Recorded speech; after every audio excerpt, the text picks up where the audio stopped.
Mbah Jum, begitu beliau dipanggil. Saya bertemu dengannya pada tahun 2008 saat berlibur di Yogyakarta. Saya tidak hafal nama-nama desa di Jogja, maka jangan tanya pada saya di mana desa Mbah Jum atau di mana pasar tempat Mbah Jum berjualan. Karena kisah ini saya tulis berdasarkan obrolan saya dengan cucu beliau. Jadi saya nggak ngikutin Mbah Jum sampai ke pasar ya. Di samping itu saya tidak memiliki dokumentasi apapun tentang beliau, termasuk gambar yang beredar di sosial media itu bukan gambar beliau. Begitu juga dengan gambar yang saya gunakan saat ini juga bukan gambar atau ilustrasi rumah beliau. Kisah ini kemudian saya tulis pada tahun 2018, artinya 10 tahun setelah kejadian ya. Saya dokumentasikan di Telegram saya pada tanggal 1 Mei 2018 dan viral pada tahun itu. Dan akhirnya kembali viral lagi pada tahun 2023 ini. Mbah Jum seorang tunanetra yang berprofesi sebagai pedagang tempe. Setiap pagi beliau dibonceng cucunya ke pasar untuk berjualan tempe. Sesampainya di pasar, tempe segera digelar. Sambil menunggu pembeli datang, di saat pedagang lain sibuk menghitung uang dan ngerumpi dengan sesama pedagang, Mbah Jum selalu bersenandung sholawat. Cucunya meninggalkan Mbah Jum sebentar karena ia juga bekerja sebagai kuli panggul di pasar itu. 2 jam kemudian cucunya datang kembali untuk mengantar si mbahnya pulang ke rumah. Tidak sampai 2 jam dagangan tempe Mbah Jum sudah habis ludes. Mbah Jum selalu pulang paling awal dibanding pedagang lainnya. Sebelum pulang, Mbah Jum selalu meminta cucunya menghitung uang hasil dagangannya dulu. Bila cucunya menyebut angka lebih dari Rp50.000, Mbah Jum selalu minta cucunya mampir ke masjid untuk memasukkan uang lebihnya itu ke kotak amal. Saat saya tanya, kenapa begitu? Karena kata Simbah, modal Simbah bikin tempe cuma 20.000, harusnya Simbah paling banyak dapatnya ya 50.000. Kalau sampai lebih berarti itu punyanya Gusti Allah, harus dikembalikan lagi. Lah, rumahnya Gusti Allah kan di masjid, Mbak. Makanya kalau dapat lebih dari 50.000, saya diminta Simbah masukin uang lebihnya ke masjid.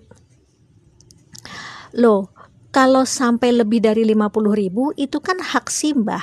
Kan artinya Simbah saat itu bawa tempe lebih banyak toh? Tanya aku lagi. Enggak, Mbak. Simbah itu tiap hari bawa tempenya enggak berubah-ubah. Jumlahnya sama. Cucunya kembali menjelaskan pada saya. Tapi kenapa hasil penjualan Simbah bisa berbeda-beda? Tanya saya lagi. Begini, Mbak. Kalau ada yang beli tempe sama Simbah, karena Simbah tidak bisa melihat, Simbah selalu bilang, ambil sendiri kembaliannya. Tapi mereka para pembeli itu selalu bilang, uangnya pas kok Mbah, gak ada kembalian. Padahal banyak dari mereka yang beli tempe 5.000, ngasih uang 20.000. Ada yang beli tempe 10.000, ngasih uang 50.000. Dan mereka semua selalu bilang uangnya pas, gak ada kembalian. Pernah suatu hari, Simbah dapat uang 350.000. Ya, 300.000-nya saya taruh di kotak amal masjid. Begitu penjelasan sang cucu. Saya melongo terdiam mendengar penjelasan itu. Di saat semua orang ingin semuanya menjadi uang, bahkan kalau bisa kotorannya sendiri pun disulap menjadi uang, tapi ini Mbah Jum. Logika saya yang hidup di era kemodernan jahiliyah ini belum sampai. Sampai rumah pukul 10 pagi, beliau langsung masak untuk makan siang dan malam. Ternyata Mbah Jum juga seorang tukang pijat bayi, begitulah orang di kampung itu menyebutnya.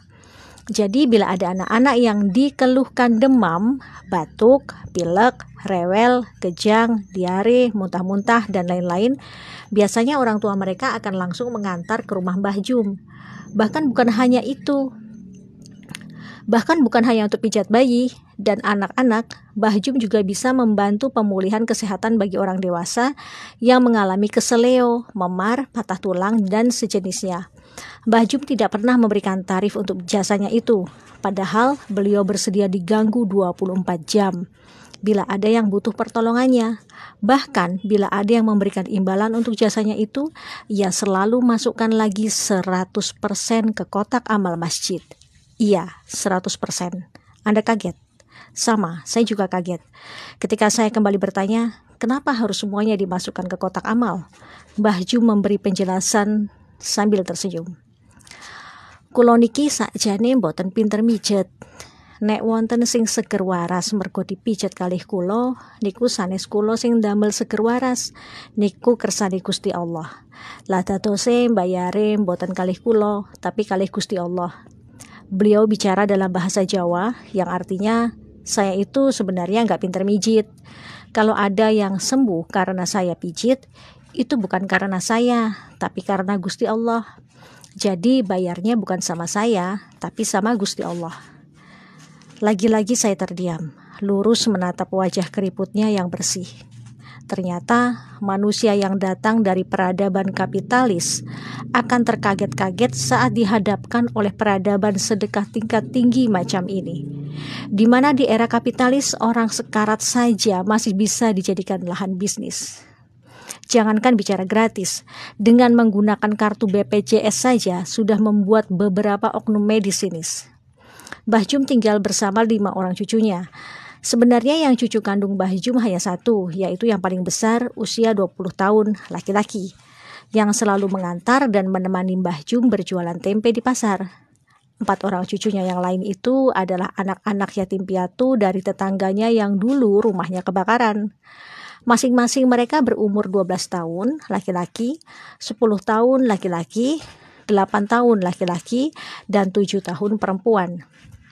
Dikarenakan kondisinya yang tunanetra sejak lahir, membuat Mbah Jum tidak bisa membaca dan menulis. Namun ternyata ia hafal 30 juz Quran. Masya Allah. Cucunya yang paling besar ternyata guru mengaji untuk anak-anak di kampung mereka.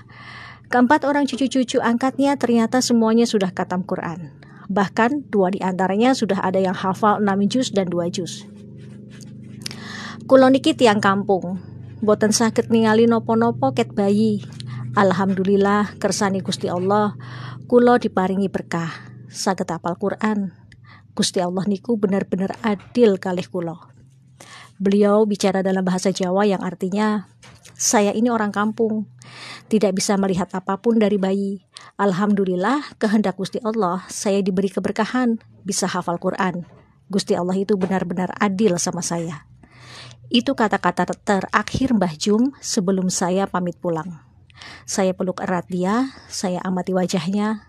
Saya rasa saat ini bidadari surga iri melihat Mbah Jum, karena kelak para bidadari itu akan menjadi pelayan bagi Mbah Jum insya Allah. Matur nuwun Mbah Jum atas pelajaran sedekah tingkat tinggi pada tahun 2008 yang sudah Simbah ajarkan pada saya di pelosok desa Yogyakarta. Saya Irena Rajiman. Wassalamualaikum warahmatullahi wabarakatuh.